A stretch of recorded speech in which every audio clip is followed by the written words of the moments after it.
Mudanças, eu diria, relativamente simples que o Brasil precisa. O Brasil não precisa ser virado de cabeça para baixo para ele mudar.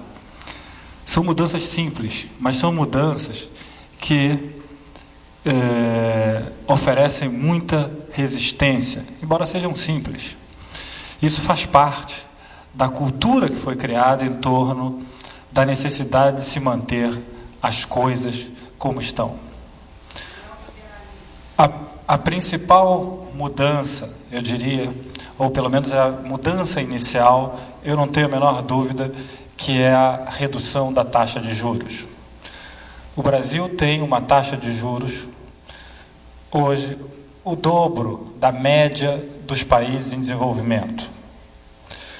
E chegou a esses 14,75% ou 15% de taxas de juros através de um mecanismo simples, que são, na verdade, as reuniões do tal Comitê de Política Monetária. Ou seja, aquele comitê se reunia mensalmente e elevava a taxa de juros. Agora reúne a cada 45 dias e toma decisões sobre a taxa de juros. Então, foi dessa forma que a taxa de juros no Brasil foi sendo elevada. Eu tenho ouvido alguns jornalistas dizer o seguinte: olha, como que vai se abaixar a taxa de juros? Afinal, será por decreto? Como que vai ser feito isso?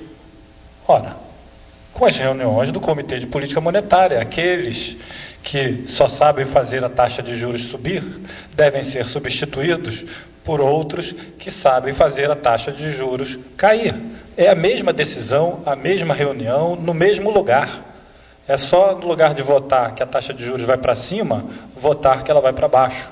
Você não tem que fazer nenhum decreto presidencial, não tem que fazer nenhuma medida provisória, não tem que fazer nenhuma grande intervenção. Ou seja, não é preciso virar o país de cabeça para baixo para se reunir de terça para quarta-feira em Brasília, 6 ou 7 diretores do Banco Central, e tomar a decisão de que a taxa de juros vai começar a cair.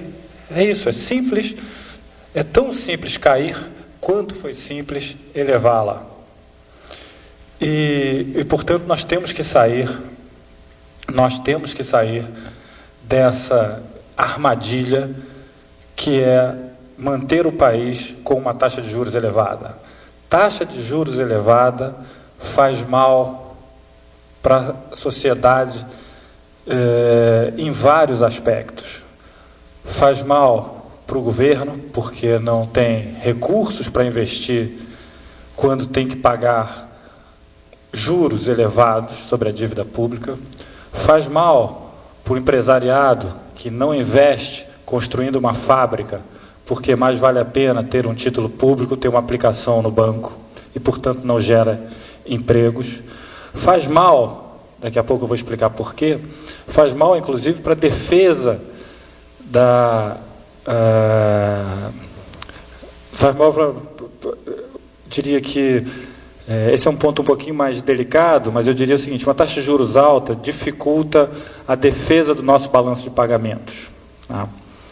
Ou seja, crises que nós já tivemos nesses anos, de 2005 até 2002, tivemos 6 crises cambiais. Nós estamos, de novo, sujeitos a ter novas crises. Depois eu vou explicar por quê, porque temos uma taxa de juros elevada. Então, esse é um aspecto realmente que merece um tratamento mais detalhado. Mas os outros são bastante conhecidos.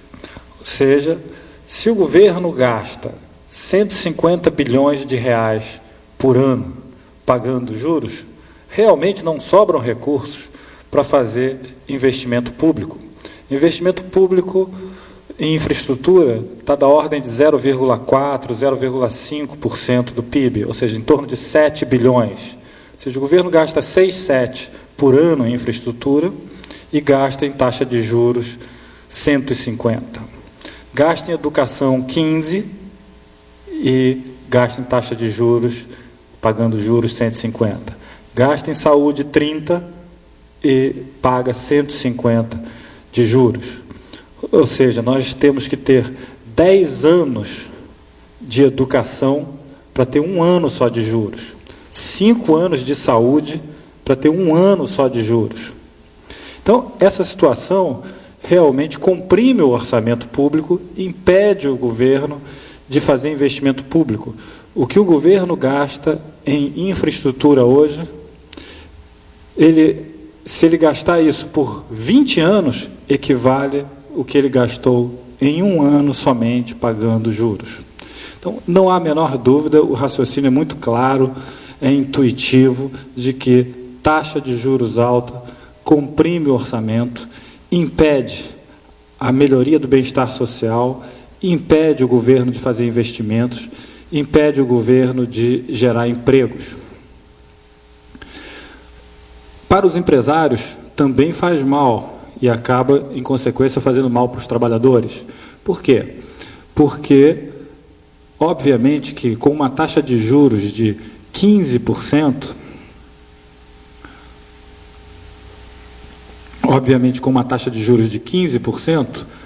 empresários realmente ficam reticentes, ficam duvidosos se devem comprar uma nova máquina, comprar uma planta fabril ou não.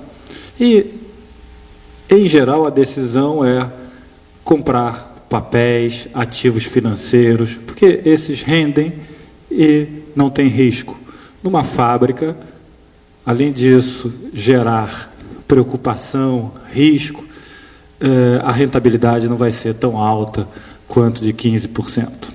Então, isso trava o investimento privado, essa taxa de juros alta, e impede a geração de empregos.